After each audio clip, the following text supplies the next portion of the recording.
எரேமியா 15ஆம் அதிகாரம். கர்த்தர் என்னை நோக்கி, மோசேயும் சாமுவேலும் என் முகத்துக்கு முன்பாக நின்றாலும் என் மனம் இந்த ஜனங்கள் பட்சமாய் சாராது.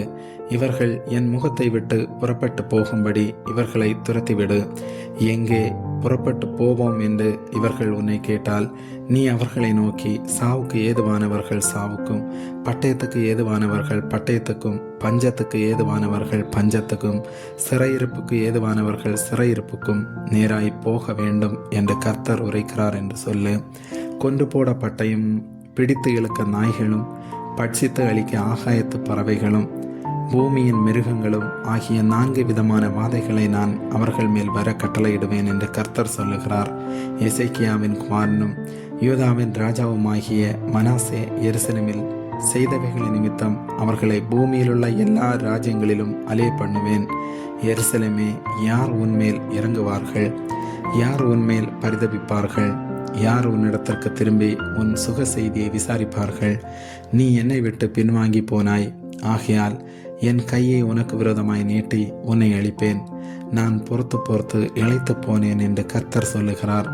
தேசத்தின் வாசல்களில் அவர்களை தூற்றுக்கூடையால் தூற்றி போடுவேன். என் ஜனங்கள் தங்கள் வழிகளை விட்டு திரும்பாதபடியினால் நான் அவர்களை பிள்ளைகள் அற்றவர்களாக்கி அழிப்பேன். கடற்கரை மணலை பார்க்கிலும் அதிக விதவைகள் அவர்களில் உண்டாயிருப்பார்கள். பட்ட பகலிலே பாழாக்குகிறவனை தாயின் மேலும் பிள்ளைகளின் மேலும் வரப்பண்ணுவேன். அவர்கள் மேல் பட்டணத்தின் கலகத்தையும் பயங்கரங்களையும் விழப்பண்ணுவேன். 7 பிள்ளைகளை பெற்றவள் களைத்து போகிறாள். அவள் தன் பிராணனை விட்டு விட்டாள். இன்னும் பகலாயிருக்கையில் அவளுடைய சூரியன் அஸ்தமித்தது. வெட்கவும் இலச்சையும் அடைந்தாள். அவர்களில் மீதியாய் இருக்கிறவர்களையோ அவர்களுடைய சத்துருக்களுக்கு முன்பாக பட்டயத்துக்கு ஒப்பு கொடுப்பேன் என்று கர்த்தர் சொல்லுகிறார். என் தாயே, தேசத்துக்கெல்லாம் வழக்குக்கும் வாதக்கும் உள்ளானவனாய் இருக்கும்படி என்னை நீ பெற்றாயே. ஐயோ, நான் அவர்களுக்கு வட்டிக்கு கொடுத்ததுமில்லை, அவர்கள் எனக்கு வட்டிக்கு கொடுத்ததுமில்லை. ஆனாலும் எல்லாரும் என்னை சபிக்கிறார்கள். உன்னில் மீதியாய் இருப்பவர்கள் நன்மை அடைவார்கள். தீங்கின் காலத்திலும் நெருக்கத்தின் காலத்திலும் உனக்காக நான் சத்துருவுக்கு எதிர்பட்டு உனக்கு சகாயம் செய்வேன் என்று மெய்யாகவே சொல்லுகிறேன். வடக்கே இருந்து வரும் இரும்பையும் வெண்கலத்தையும் இரும்பு நொறுக்குமோ? உன்னுடைய எல்லா பாவங்களின் நிமித்தம் உன்னுடைய எல்லா எல்லைகளிலும் நான் உன் ஆஸ்தியையும் உன் பொக்கிசங்களையும் கிரயமில்லாமல் சூறையிடுவிப்பேன். நீ அறியாத தேசத்தில் உன் சத்துருக்கள் வசமாக நான் உன்னை தாண்டி போக பண்ணுவேன். உங்கள் மேல் எரிய போகிற அக்கினி என் கோபத்தினாலே மூண்டது என்று கர்த்தர் சொன்னார். கர்த்தாவே, நீர் அதை அறிவீர். தேவரீர் என்னை நினைத்து என்னை விசாரித்து என்னை துன்பப்படுத்துகிறவர்களுக்கு என் நிமித்தம் நீதியை சரிக்கட்டும். உம்முடைய நீடிய பொறுமையின் நிமித்தம் என்னை வாரிக்கொள்ளாதிரும். நான் உம்முடைய நிமித்தம் நிந்தையை சகிக்கிறேன் என்று அறியும். உம்முடைய வார்த்தைகள் கிடைத்தவுடனே அவைகளை உட்கொண்டேன்.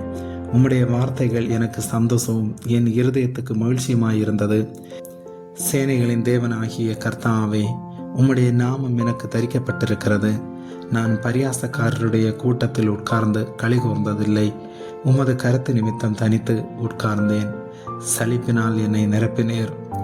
என் நோவு நித்திய காலமாகவும் என் காயம் ஆறாத கொடிய புண்ணாகவும் இருப்பானேன்.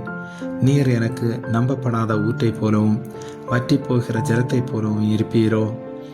இது நிமித்தம் நீ திரும்பினால் நான் உன்னை திரும்ப சீர்படுத்துவேன். என் முகத்துக்கு முன்பாக நிலைத்தும் இருப்பாய்.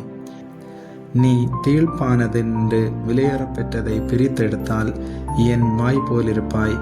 நீ அவர்களிடத்தில் திரும்பாமல் அவர்கள் உன்னிடத்தில் திரும்புவார்களாக என்று கர்த்தர் சொல்லுகிறார். உன்னை இந்த ஜனத்துக்கு எதிரே அரணான வெண்கல அலங்கமாக்குவேன். அவர்கள் உனக்கு விரோதமாக யுத்தம் பண்ணுவார்கள், ஆனாலும் உன்னை மேற்கொள்ள மாட்டார்கள். உன்னை ரட்சிப்பதற்காகவும் உன்னை தப்புவிப்பதற்காகவும் நான் உன்னுடனே இருக்கிறேன் என்று கர்த்தர் சொல்லுகிறார். நான் உன்னை பொல்லாதவர்களின் கைக்கு தப்புவித்து உன்னை பலவந்தரின் கைக்கு நீங்களாக்கி விடுவிப்பேன் என்கிறார். ஆமேன்.